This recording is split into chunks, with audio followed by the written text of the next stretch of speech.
जय श्री राम। ओम वक्रतुंड महाकाय सूर्यकोटि समप्रभ निर्विघ्नं कुरु मे देव सर्वकार्येषु सर्वदा। राम कीन्ह चाहि सोई होई, करे अन्यथा अस नहीं कोई। प्रभु श्री राम जिनकी लीला अपरंपार है, उसका कोई पार नहीं पा सकता। विभीषण जी रावण के लात मार देने के बाद लंका से प्रभु श्री राम की शरण में जाने के लिए प्रस्थान कर चुके हैं। मनोरथ बहुत है, दिल में अरमान है, उन चरण कमलों के दर्शन करने की लालसा अति प्रबल है। जिन चरणों से अहिल्या का उद्धार हुआ, जिन चरणों को माता जानकी अपने हृदय में धारण की रहती है, जिन पायन के पादुकन ही भरत रहे मन लाय, ते पद आज बिलोकिहूं इन नयनन ही अब जाए। जिन चरणों की चरण पादुकाओं को ईश्वर के अनन्य भक्त भरत जी, इतने शक्तिशाली, इतने प्रतापी, इतने बड़े भक्त, इतने विद्वान, इतने योग्य पुरुष होने के बावजूद भी जो भरत जी जिन चरणों की चरण पादुकाओं को अपने मन में धारण किए हुए हैं, वो चरण कमल जो महादेव के हृदय रूपी सरोवर के कमल जैसे हैं, उन चरण कमलों के ते पद आज बिलोकिहूं इन नयनन ही अब जाए। इन्हीं आंखों से आज उन चरण कमलों का दर्शन करूं। एहि विधि करत सप्रेम विचारा, आयौ सपदि सिंधु एहि पारा। ऐसा विचार करते हुए विभीषण जी शीघ्रातिशीघ्र बहुत तेजी के साथ लालायित हैं प्रभु श्री राम के चरण कमलों के दर्शन के लिए, और अति शीघ्र समुद्र के इस पार प्रभु श्री राम के दल में पहुंच गए विभीषण जी। एहि विधि करत सप्रेम विचारा, आयौ सपदि सिंधु एहि पारा। इस पार आ गए। कपिन विभीषण आवत देखा, जाना को रिपुदूत विशेखा। वानरों ने विभीषण जी को आता हुआ देखा तो समझा कि दुश्मन का कोई विशेष दूत है। विशेष दूत इसलिए कि विभीषण जी उसी राजसी पोशाक में प्रभु श्री राम की शरण में पहुंचे हैं, जिस पोशाक में रावण के दरबार में बैठे रहते थे, राजसी वस्त्र में। इसीलिए विशेष दूत जानकर वानर लोग उनको रोक करके ताहि राखी कपीस पहियाए, समाचार सब ताहि सुनाए। उनको वहां रोक कर वानर राज सुग्रीव के पास आकर समाचार दिए। सुग्रीव प्रभु श्री राम के साथ ही विराजमान थे। उसके बाद सुग्रीव कहते हैं प्रभु श्री राम से, कह सुग्रीव सुनहु रघुराई, आवा मिलन दशानन भाई। सुग्रीव कहते हैं प्रभु, रावण का भाई विभीषण आपसे मिलने के लिए आए हुए हैं। प्रभु श्री राम को वानर राज सुग्रीव देखते ही रह गए। जब प्रभु श्री राम ने कहा, कह प्रभु सखा बूझिए काहा, कहई कपीस सुनहु नर नाहा। भगवान श्री राम बोले कि वानर राज सुग्रीव, आप ये बताइए इस समय क्या किया जाए। दुश्मन का भाई हमारे पास आया हुआ है, आपके विचार से उसके साथ क्या व्यवहार करना चाहिए।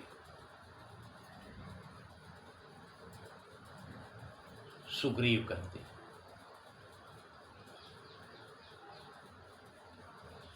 जाने न जाई निशाचर माया, काम रूप के ही कारण आया। सुग्रीव कहते हैं, प्रभु निशाचरों की माया का पता नहीं, काम रूप के कारण आया। इच्छा अनुसार भेष बदलने वाला, रूप बदलने वाला किस कारण से आया है? भेद लेन, हो सकता है हमारा भेद लेने आया हो। भेद हमार लेन सठयावा, राखिय बांधि मोहि अस भावा। सुग्रीव कहते हैं कि हमारा भेद लेने के लिए आया होगा प्रभु, इसलिए मेरा मत तो ये है कि इसको यहीं बांध लिया जाए, बांध के रखा जाए। राखिए बांधि मोहि अस भावा। प्रभु श्री राम मुस्कुराए। सुग्रीव प्रभु श्री राम के मुखारबिंद को देख रहे हैं और प्रभु मुस्कुरा कर कह रहे हैं क्या? सखा नीति तुम नीकी विचारी। और विभीषण वानर राज सुग्रीव की ये बात सुनकर हनुमान जी भी वहीं बैठे हुए हैं और हनुमान जी कान लगाए हुए हैं कि प्रभु श्री राम का क्या उत्तर होगा। दुश्मन का भाई उनकी शरण में आया हुआ है, जिस पर आक्रमण करने जा रहे हैं उसका भाई है, क्या व्यवहार करते हैं प्रभु? तो प्रभु कहते हैं, सखा नीति तुम नीकी विचारी। हे सखा, सुग्रीव से कहते हैं, हे सखा आपने नीति की बात की है, अच्छी बात है, यही होना चाहिए नीति के अनुसार। किंतु मेरे प्रण का क्या होगा? सुग्रीव कहते हैं, आपका कौन सा प्रण प्रभु? तब प्रभु श्री राम कहते हैं, मम पन शरणागत भयहारी। मेरा प्रण है कि जो हमारी शरण में आएगा, चाहे जो भी हो, उसके हर संकट, उसका हर भय को मैं हरण कर लूंगा। इसलिए दुश्मन का भाई है तो क्या, हमारे शरण में आया है, इसलिए मैं अपने प्रण से बंधा हुआ हूं और मैं इसकी भी भय को दूर करूं। मम पन शरणागत भयहारी। मेरा प्रण शरणागत की रक्षा करना है, उसका भय दूर करना है। हनुमान जी प्रसन्न हो गए मन ही मन। सुनि प्रभु बचन हरस हनुमाना। हनुमान जी गदगद हो गए। शरणागत वत्सल भगवान। धन्य है प्रभु श्री राम, धन्य है आपकी भक्त वत्सलता। हनुमान जी खुश हो गए, प्रभु श्री राम इतने भक्त वत्सल हैं।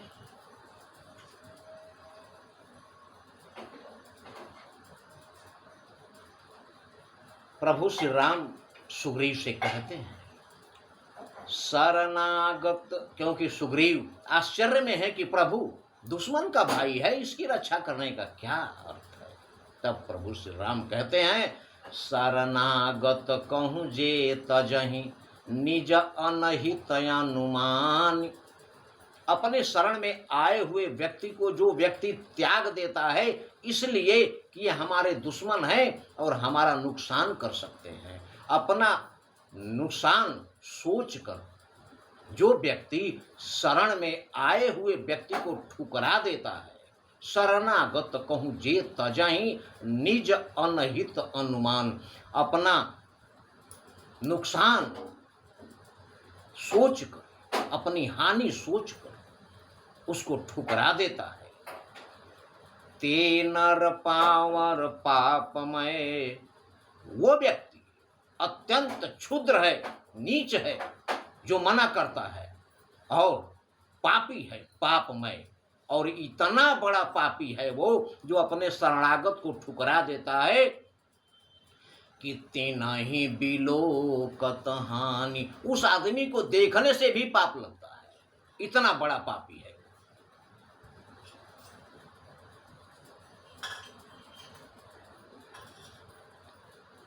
इतना सुनकर वानरराज सुग्रीव प्रभु श्री राम को देखते हुए कहते हैं प्रभु श्री राम कि कोटि विप्र बधला गहि जाहू, आए शरण तजौ नहीं ताहू। जिस व्यक्ति को करोड़ों ब्राह्मणों की हत्या का दोष लगा हो, वो भी अगर हमारी शरण में आ जाता है तो भी मैं उसको ठुकराऊंगा नहीं, उसका त्याग नहीं करूंगा। ज्यों पै दुष्ट हृदय सोई होई, मोरे सन्मुख आव किसोई। अगर विभीषण के मन में कोई दुष्टता होगी, अगर होती कोई दुष्टता, अगर उसके हृदय में कोई छल कपट होता तो मोरे सन्मुख आव किसोई, मेरे सामने आ सकता था। सन्मुख होई जीव मोहि जबहि, जब मेरे सम्मुख मेरे सामने जीव आता है, जन्म कोटि अघना सही तबहि। जैसे ही मेरे सम्मुख कोई जीव आ जाता है तो उसके करोड़ों जन्मों के पाप नष्ट हो जाते हैं। फिर वो दुष्ट हृदय रहेगा ही नहीं।